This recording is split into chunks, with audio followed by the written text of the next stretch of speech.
नमस्कार। आज हम सुनेंगे बेताल पच्चीसी की अगली कथा, वीरवर की कथा।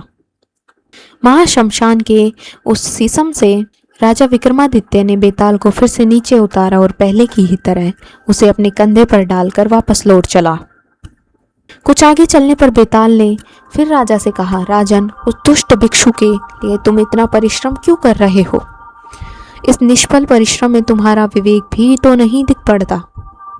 फिर भी मार्ग विनोद के लिए तुम मुझसे यह कथा सुनो। इस धरती पर अपने नाम को सच करने वाली शोभावती नाम की एक नगरी है। वहाँ शूद्रक नाम का राजा राज करता था। उसके राज्य में प्रजा हर प्रकार से सुखी थी। शूद्रक सच्चे अर्थों में प्रजापालक था। प्रजा को उस पर अटूट आस्था एवं विश्वास था। वीरों पर प्रीति रखने वाले उस राजा के पास नौकरी करने की इच्छा से एक बार मालवा से वीरवर नाम का एक ब्राह्मण आया। उसके परिवार में 3 व्यक्ति थे। उसकी गर्भवती स्त्री धर्मवती, पुत्र सत्यव्रत तथा कन्या वीरवती। इसी तरह वे तीनों ही सेवा के लिए उसके सहायक थे, जो कमर में कृपाण, एक हाथ में तलवार और दूसरे में ढाल लिए सदैव उसकी सेवा में तत्पर रहते थे। वीरवर राजा शूद्रक के दरबार में पहुंचा और अपने आने का उद्देश्य कहा तो राजा ने उसके व्यक्तित्व से, बोलचाल के ढंग से प्रभावित होकर उसे दास रखना स्वीकार कर लिया। किंतु वीरवर ने जब 500 स्वर्ण मुद्राएं प्रतिदिन के हिसाब से पारिश्रमिक मांगा तो राजा कुछ हिचकिचाहट में पड़ गया। उसने वीरवर को नौकरी तो दे दी, किंतु गुप्त रूप से उसकी जांच कराने का भी निर्णय किया। उसने अपने गुप्तचर को आदेश दिया कि वीरवर के बारे में अच्छी तरह छानबीन करके यह पता लगाए कि उसका परिवार कितना बड़ा है और उतने पैसों का उपयोग किस प्रकार करता है। वीरवर नित्य प्रति राजा से मिलकर हाथों में हथियार लिए मध्याह्न तक उसके सिंह द्वार पर ही खड़ा रहता था और फिर राजा से प्राप्त वेतन में से प्रतिदिन 100 स्वर्ण मुद्राएं अपनी पत्नी को घर के खर्च के लिए दे देता था। बाकी 400 स्वर्ण मुद्राओं में से 100 स्वर्ण मुद्राओं से वस्त्र, आभूषण और तांबूल आदि खरीदता था। 100 स्वर्ण मुद्राएं स्नान के पश्चात विष्णु और शिव की पूजा में खर्च करता था। शेष 200 स्वर्ण मुद्राओं को वह ब्राह्मण और दरिद्रों को दान में देता था। इस प्रकार प्रतिदिन राजा से 500 स्वर्ण मुद्राओं का उपयोग करता था। अनंतर दैनिक कार्यों से निपटकर वह भोजन करता और फिर रात में राजा के सिंह द्वार पर जाकर हाथ में तलवार लिए पहरा दिया करता था। राजा शूद्रक ने जब अपने गुप्तचरों से उसका प्रतिदिन का नियम सुना तो मन ही मन अपने बहुत संतुष्ट हुए। राजा ने उसे पुरुषों में श्रेष्ठ और विशेष रूप से आदर के योग्य समझा तथा उसका पीछा करने वाले गुप्तचरों को रोक दिया। इसी तरह दिन बीतते रहे। वीरवर ने कठोर धूप वाली गर्मी के दिन सहज ही बिता दिए। घनघोर वर्षा के कष्टदायी दिन भी वह उसी तरह अपने कर्तव्य हेतु अटल रहकर सिंह द्वार पर बिताता रहा। शूद्रक ने कई बार रातों में स्वयं जाकर उसकी जांच की, किंतु हर बार उसने वीरवर को अपनी नौकरी पर मुस्तैद पाया। एक बार जब राजा प्रजा का हालचाल जानने के लिए उद्देश्य से रात को महल से बाहर निकल रहा था तो उसने दूर कहीं से आती हुई किसी स्त्री के रोने की आवाज सुनी। उस आवाज में बहुत दर्द, करुणा और दुख विहलता भरी हुई थी। राजा को बहुत आश्चर्य हुआ। उसने सोचा कि मेरे राज्य में न तो कोई सताया हुआ है, न ही कोई दरिद्र है और न ही कोई दुखी, तो फिर यह स्त्री कौन है? और इस भयंकर रात्रि में जब सर्वत्र घनघोर वर्षा हो रही है, क्यों इस प्रकार करुण रुदन कर रही है? राजा को उस पर दया आई। उसने वीरवर से कहा, वीरवर सुनो, दूर कोई करुण स्वर में रुदन कर रही है। तुम जाकर पता लगाओ कि वह कौन है और क्यों रो रही है। राजा की बात सुनकर वीरवर ने जो आज्ञा कहा और अपनी कमर में कटार घुसाकर हाथों में तलवार लिए तुरंत वहां से निकल पड़ा। बाहर घनघोर वर्षा हो रही थी। रह रहकर बिजली कौंद रही थी और बादल ऐसे गरज रहे थे जैसे फट पड़ने के लिए वे बेचैन हो रहे हो। वीरवर को इतनी कर्तव्य निष्ठा के साथ ऐसे बुरे मौसम में भी राजज्ञा का पालन करने के लिए जाते देख राजा को उस पर बहुत दया आई। उसे कौतूहल भी हुआ, इसलिए वह भी उसके पीछे पीछे हाथ में तलवार लिए लुकता छिपाता चलता हुआ चल पड़ा। उसका अनुसरण करता हुआ वीरवर नगर के बाहर जा पहुंचा। वहां उसने एक सरोवर के किनारे एक स्त्री को विलाप करते देखा, जो बार बार हा वीर, हा कृपालु, हा स्वामी, हा त्यागी, तुम्हारे बिना कैसे रहूंगी कहती हुई बुरी तरह रो रही थी। वीरवर ने आश्चर्यचकित होकर पूछा, हे सुबके, तुम कौन हो? रात की इस पहर में इस प्रकार क्यों रो रही हो? तब वह स्त्री बोली, हे वीरवर, मैं पृथ्वी हूँ। इस समय मेरे स्वामी राजा शूद्रक हैं जो धर्मात्मा हैं। आज से तीसरे दिन उनकी मृत्यु हो जाएगी। फिर मैं उनके समान किस दूसरे राजा को अपने स्वामी के रूप में देख पाऊंगी। यही गम मुझे खाए जा रहा है। इसी शोक से दुखी होकर मैं उनके तथा अपने लिए विलाप कर रही हूँ। यह सुनकर वीरवर ने उससे कहा, हे देवी, क्या कोई उपाय है जिससे जगत के रक्षक उस राजा की मृत्यु को रोका जा सके? हाँ है, स्त्री के रूप में धरती बोली, और वह उपाय केवल तुम ही कर सकते हो वीरवर। तो देवी, मुझे वह उपाय शीघ्रता से बतलाइए जिससे मैं उसे कर सकूं, नहीं तो मेरे जीवन का कुछ भी अर्थ नहीं रह जाएगा। यह सुनकर पृथ्वी ने कहा, वत्स, तुम्हारे समान वीर और स्वामी भक्त दूसरा कौन है? अतः तुम राजा के कल्याण का उपाय करो। तो सुनो, यहाँ से कुछ दूर देवी चंडिका का एक मंदिर है। यदि तुम अपने पुत्र की बलि देवी चंडिका को दे दो तो राजा की मृत्यु नहीं होगी। वह 100 वर्ष तक और जी सकेंगे। यदि तुम आज भी ये काम कर सको तो ठीक है, अन्यथा आज के तीसरे दिन राजा की मृत्यु अवश्य है। इस पर कर्तव्यनिष्ठ वीरवर ने कहा, देवी, अपने स्वामी का जीवन बचाने के लिए मैं कुछ भी करने को तैयार हूँ। मैं आज ही जाकर यह कार्य करता हूँ। तुम्हारा कल्याण हो वत्स। ऐसा कहकर पृथ्वी अंतर्ध्यान हो गई। झुककर पास ही खड़े राजा ने उन दोनों का वार्तालाप सुना और वह वीरवर आगे क्या करता है इसकी प्रतीक्षा करने लगा। घर पहुंचकर वीरवर ने अपनी धर्म पत्नी को जगाया और राजा के लिए पुत्र की बलि देने के लिए धरती से जो कुछ भी बात हुई वह कह सुनाया। सुनकर उसकी पत्नी ने कहा, नाथ, स्वामी का जीवन अवश्य बचाना चाहिए। आप इसी समय जाकर पुत्र को बुलाकर उससे सारा वृतांत कहिए। तब वीरवर ने अपने बालक सत्यवर को जगाकर सारा वृतांत उसे बताया और कहा, बेटा, चंडिका देवी को तुम्हारी बलि दिए जाने पर ही हमारे स्वामी बच पाएंगे, नहीं तो आज से तीसरे दिन उनकी मृत्यु हो जाएगी। यह सुनते ही उस बालक ने अपने नाम को सार्थक करते हुए निर्भीक होकर कहा, पिताजी, यदि मेरे प्राणों के बदले हमारे स्वामी का जीवन बचता है तो मैं इस कार्य को सहर्ष करने को तैयार हूँ। मैंने जो उनका अन्न खाया है मैं उससे उऋण हो जाऊंगा। आप तुरंत मेरी बलि का प्रबंध कीजिए जिससे मुझे शांति मिल सके। सत्यवर के ऐसा कहने पर वीरवर ने कहा, बेटा, तुम धन्य हो। तुम सचमुच ही मेरे पुत्र हो। मुझे तुम पर बहुत गर्व है। वीरवर के पीछे पीछे आए हुए राजा ने बातें सुनी। उसने सोचा, अरे ये तो सभी एक ही जैसे वीर हैं। अनंतर वीरवर ने अपने बेटे सत्यवर को कंधे पर उठा लिया। उसकी पत्नी धर्मवती ने अपनी बेटी वीरवती को ले लिया और रात के समय चंडिका के मंदिर में गए। राजा शूद्रक भी छिपकर उनके पीछे पीछे गया। मंदिर में पहुंचकर वीरवर ने देवी के सम्मुख अपने बेटे को कंधे से उतारा। सत्यवर ने बड़े धैर्य से देवी को प्रणाम किया और कहा, हे देवी, मेरे मस्तक का उपहार स्वीकार करो जिससे हमारे स्वामी राजा शूद्रक अगले 100 वर्षों तक जीवित रहकर निष्कंटक राज कर सके। वीरवर ने पुत्र को ऐसा कहते ही धन्य धन्य कहते हुए अपनी तलवार निकाली और उससे अपने पुत्र का मस्तक काटकर देवी चंडिका को अर्पण करते हुए कहा, हे देवी, मेरे पुत्र के इस बलिदान से हमारे स्वामी 100 वर्ष तक जीवित रहे।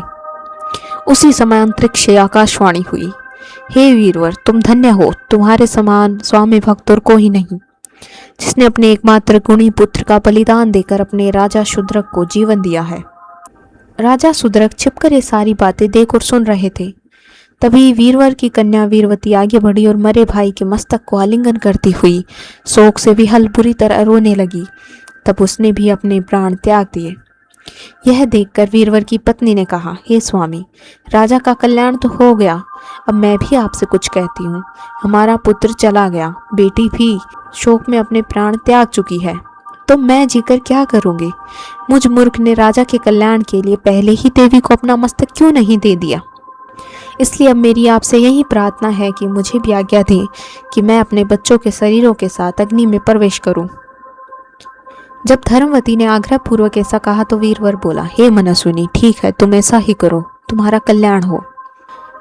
एकमात्र बच्चों का शौक ही जिसके पास बच रहा हो, ऐसे में तुमको अब जीवन से क्या अनुराग है?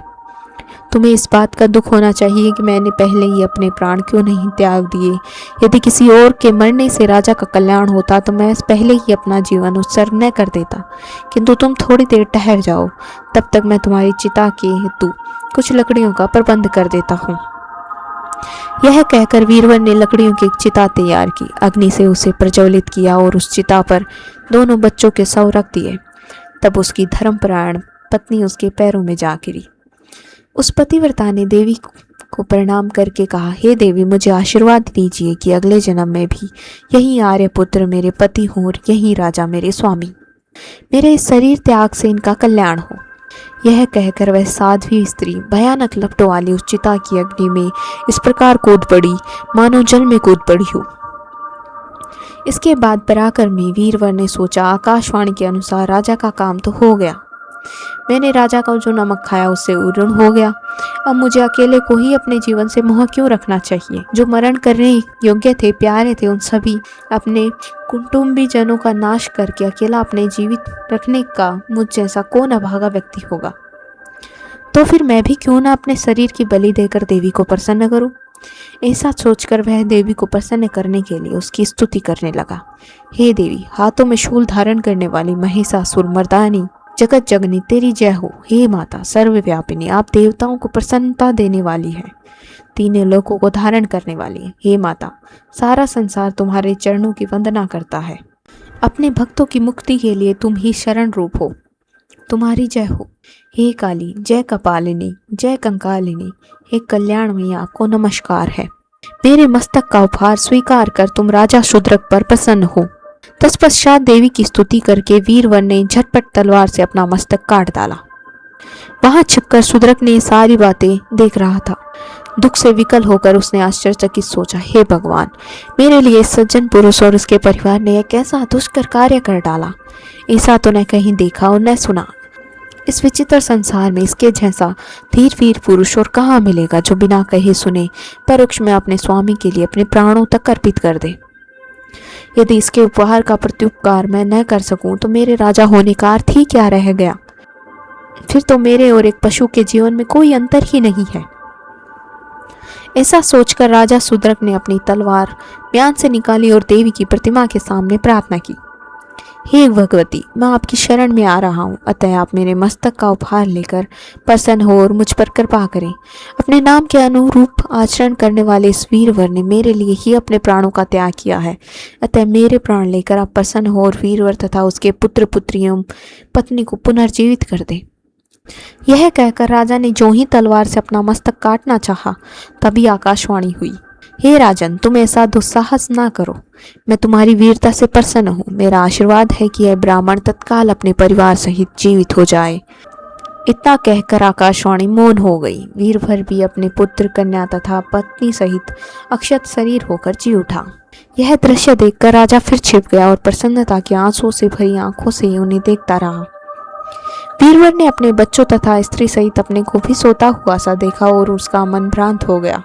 वीरवर ने अपनी पत्नी और बच्चों को अलग अलग ले जाकर पूछा, तुम लोग तो आग में जलकर भस्म हो गए थे, फिर जीवित कैसे हो गए?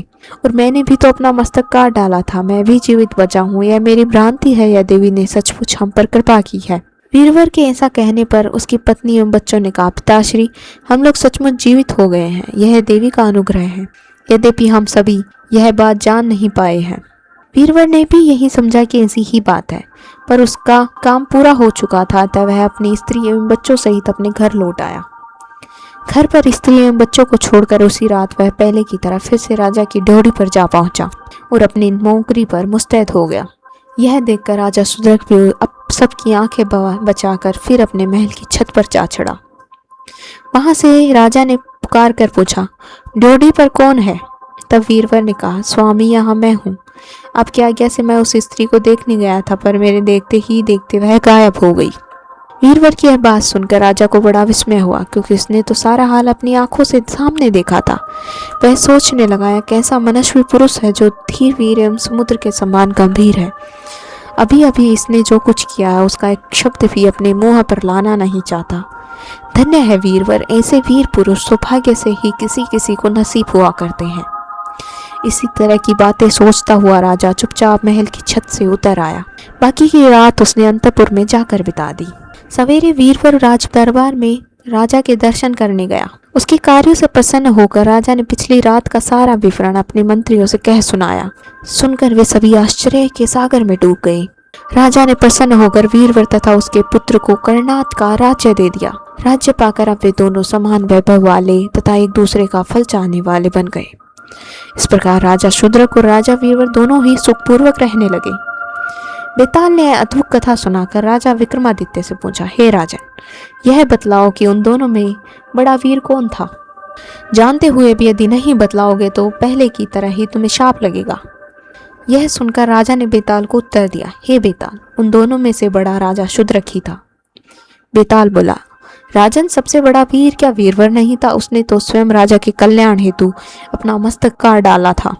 या फिर उसकी पत्नी, उसने भी तो अपना बलिदान दिया था। उसके पुत्र सत्यवर ने भी कौन सा कम वीरता का काम किया था? राजा के कल्याण हेतु उसने भी तो सहर्ष मां चंडी के अपना मस्तक अर्पण कर देना स्वीकार किया था। वह तो बालक होते हुए भी वीरता का उत्कर्ष था। तब फिर तुम शूद्रक को सबसे बड़ा वीर किस लिए कह रहे हो? बेताल के इस कथन पर विक्रमादित्य बोला, हे बेताल, ऐसी बात नहीं है। वीरवर का जन्म ऐसे कुल में हुआ था जिसके बालक अपने प्राण, अपनी स्त्री और अपने बच्चों की बलि देकर भी स्वामी की रक्षा अपना परम धर्म मानते थे।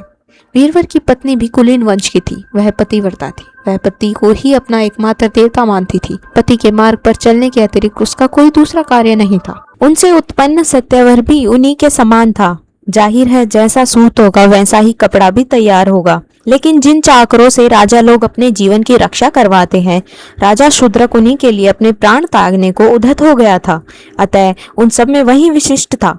राजा की बातें सुनकर बेताल अपनी माया के द्वारा अचानक उसके कंधे से उतरकर फिर गायब हो गया और पुनः अपने स्थान पर जा पहुंचा। राजा विक्रमादित्य भी उसे फिर से लेकर आने का निश्चय करके वापस शीशम के वृक्ष की ओर चल पड़े।